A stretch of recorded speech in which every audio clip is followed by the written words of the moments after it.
अस्सलाम वालेकुम दोस्तों, क्या आप एक मज़ेदार और झटपट मीठी डिश बनाना चाहते हैं? तो आज हम आपको सिखाएंगे ओरियो रोल बनाने का सबसे आसान और मज़ेदार तरीका। ये बच्चों और बड़ों सबको बहुत पसंद आएगा। जिसके लिए यहाँ पर मैंने लिए हैं 3 ओरियो बिस्किट्स के पैकेट, जिसकी मैंने क्रीम अलग कर ली है और इन बिस्किट्स को मैंने अलग कर लिया है।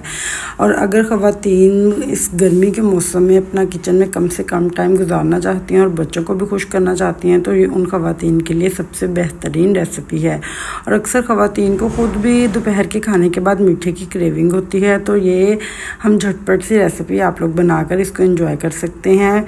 और ये बच्चों को भी बहुत पसंद आती है और बड़ों की भी, सबकी ये रेसिपी बहुत फेवरेट और ये झटपट सी मिनटों में बनने वाली रेसिपी है। यहाँ पर मैंने बिस्किट्स और क्रीम को अलग कर लिया। आप अब बिस्किट को किसी भी ब्लेंडर या फूड प्रोसेसर में डालकर इसको ग्राइंड कर लें, इसको अच्छी तरह से पाउडर के फॉर्म में बना लें।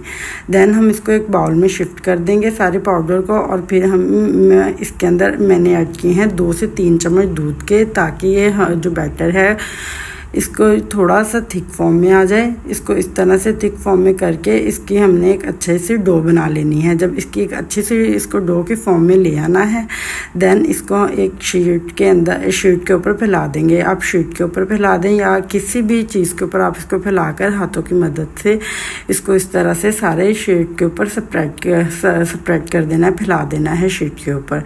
देन इसको अच्छी तरह से इसको सेट कर लेना है चारों तरफ से। इसको अच्छी तरह से नाइफ की मदद से, फोक की मदद से, जिसकी जो भी आपको इजी लगे उसकी मदद से आप इसको सेट कर लें। फिर जो हमने साइड पर क्रीम उतारी थी उसके अंदर 2 से 3 कतरे जस्ट दूध के डाले हैं और उसको एक फॉर्म से बनाकर, बैटर सा उसका बनाकर, उसको ये चॉकलेट वाले जो बिस्किट्स वाला बैटर था इसके ऊपर इस तरह से फैला देना है। इसको फैलाकर ऊपर से आहिस्ता आहिस्ता हल्के हाथों की मदद से इसको रोल कर लेना है।